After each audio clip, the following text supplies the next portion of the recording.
आज मला सांगा, तुम्ही मला पैसे मी तुम्हाला पैसे दिले आणि तुमचं मत घेतलं, तुम्हाला काही अधिकार राहील नाही माझ्याकडनं कामं करून घेण्याचा? तुम्ही माझ्याकडे आलात तर मी तुम्हाला चांगलं हिशोब संपला.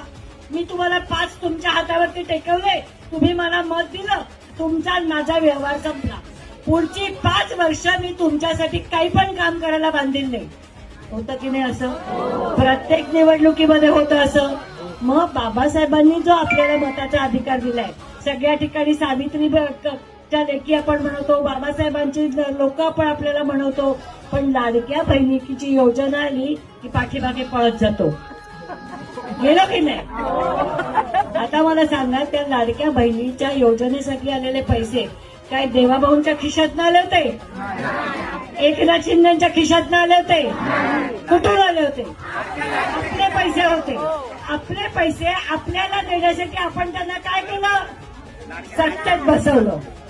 अरे हीच सत्ता तुमच्या हातात घ्या आणि त्या पैशाचं काय करायचं हे तुमचं तुम्ही ठरवा ना.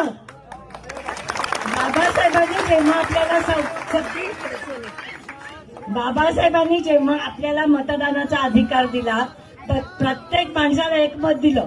मोदीला 2 मतं दिली.